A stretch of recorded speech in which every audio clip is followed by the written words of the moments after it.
Literatura contemporánea.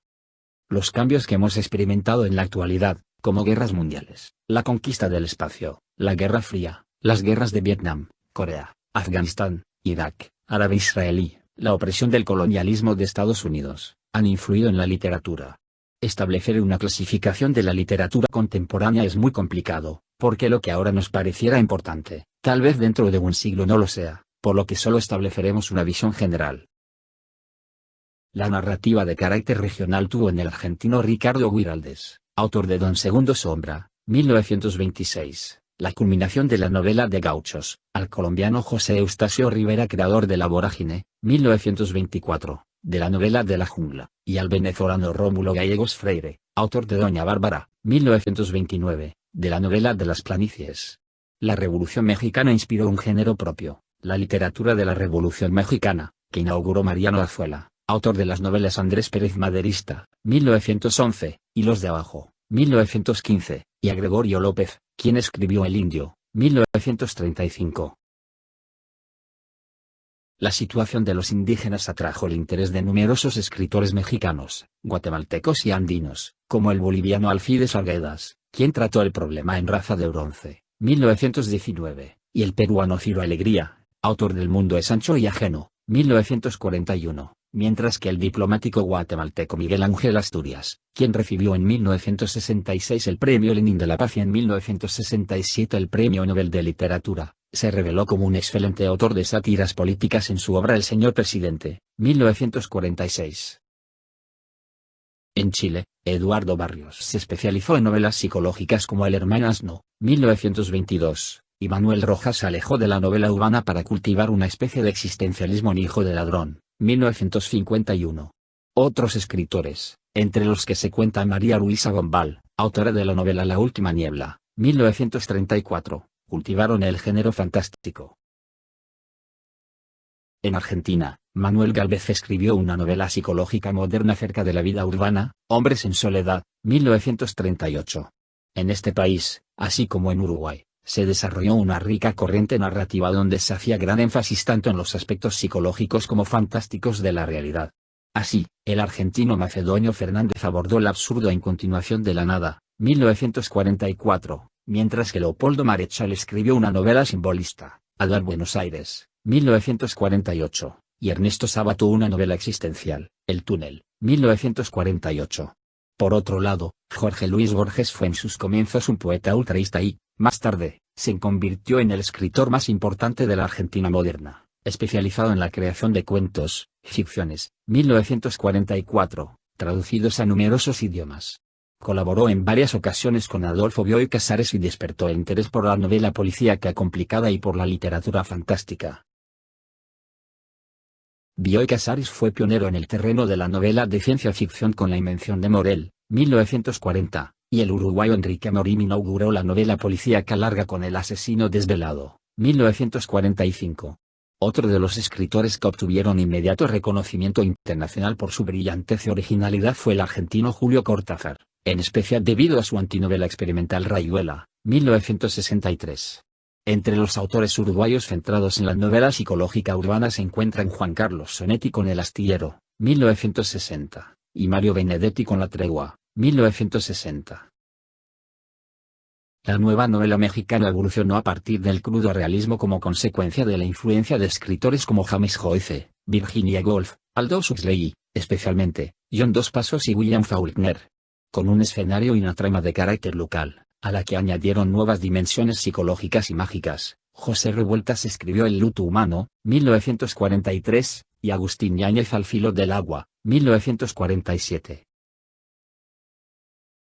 Juan Rulfo escribió en un estilo similar su Pedro Páramo, 1955, mientras que Carlos Fuentes, En la región más transparente, 1958, alterna lo puramente fantástico y psicológico con lo regional, y Juan José Arreola, autor de Confabulario, 1952, destaca por sus fantasías breves de carácter alegórico y simbólico.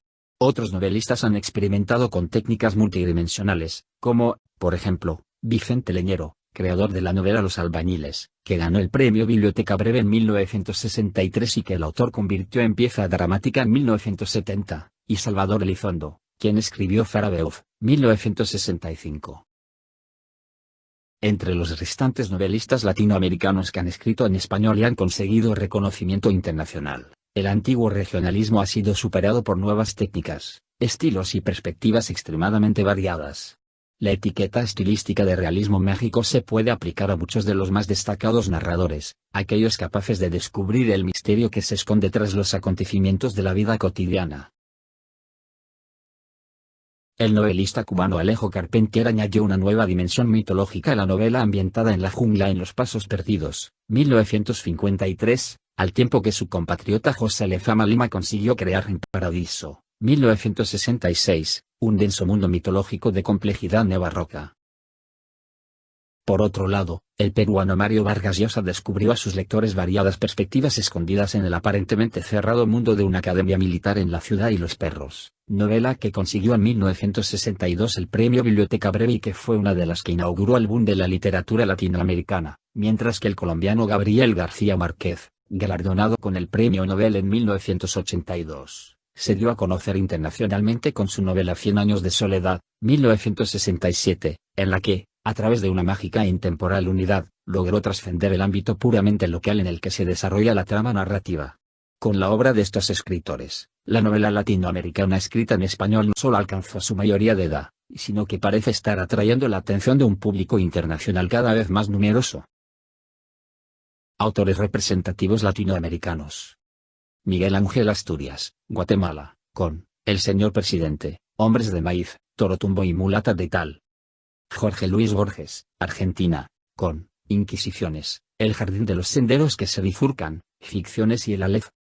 Alejo Carpentier, Cuba, con El reino de este mundo, Los pasos perdidos, Guerra del tiempo, El siglo de las luces y la consagración de la primavera. Juan Carlos Sonetti, Uruguay, con Tierra de nadie, La vida breve, El astillero, Junta cadáveres y dejemos hablar al viento. Julio Cortázar, Argentina, con Bestiario, Historias de cronopios y de famas, Rayuela, Los premios y queremos tanto a Glenda. José Donoso Pareja, Chile, con Tres novelitas burguesas, Coronación, El lugar sin límites, El obsceno pájaro de la noche y Casa de campo. Gabriel García Márquez, Colombia, con Isabel viendo a llover en Macondo, El coronel no tiene quien le escriba, Los funerales de la mamá grande, 100 años de soledad, El otoño del patriarca y El general en su laberinto. Guillermo Carrera Infante, Cuba, con La Habana para un infante difunto, Tres tristes tigres y así en la paz como en la guerra. Mario Vargas Llosa, Perú, con La ciudad y los perros, La casa verde, Conversación en la catedral, Pantaleón y las visitadoras, La tía Julia y el escribidor y elogio de la madrastra. Autores representativos mexicanos. Agustín Yáñez con Al filo del agua, La creación, La tierra pródiga y las tierras flacas. José Revueltas con Los muros de agua, El luto humano, Los errores y el apando. Juan Rulfo con El llano en llamas y Pedro Páramo. Carlos Fuentes con La región más transparente, Aura, Las buenas conciencias, La muerte de Artemio Cruz, Terra Nostra y Cristóbal Nonato. Juan García Ponce con Imagen primera, Figura de paja, La cabaña, Crónica de la intervención y de ánima. José Agustín con La tumba, de perfil, El rey se acerca a su templo, Ciudades abiertas y cerca del juego. Literatura moderna latinoamericana. La Revolución Mexicana, iniciada en 1910, coincidió con un nuevo interés de los escritores latinoamericanos por sus características distintivas y problemas sociales. A partir de aquí, los autores de América Latina comenzaron a tratar temas universales y, a lo largo de los años, han llegado a producir un impresionante cuerpo literario que ha despertado la admiración internacional. Teatro. El teatro latinoamericano continuó su proceso de maduración, en especial en la Ciudad de México y Buenos Aires, se convirtió en un importante vehículo cultural, viviendo un periodo de afianzamiento en otros países como Chile, Puerto Rico y Perú.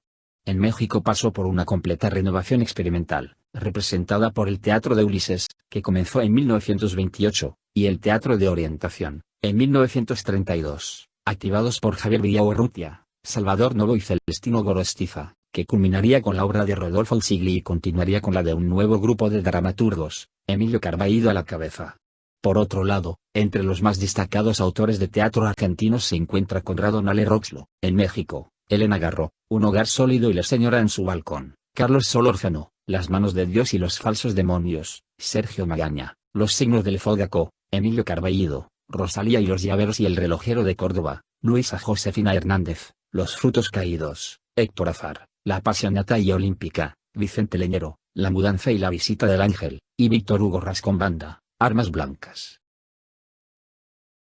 En otros países, Francisco Arribi, Puerto Rico, El diablo se humaniza. Hornar del Cario, Argentina, Proserpina y el extranjero. Sebastián Salazar Bondi, Perú, No hay isla feliz. Luis Alberto Iremans, Chile, La jaula en el árbol. Osvaldo Dragún, Argentina, La peste viene de Melos. Y Mauricio Rosenkopf, Uruguay, Las ramas.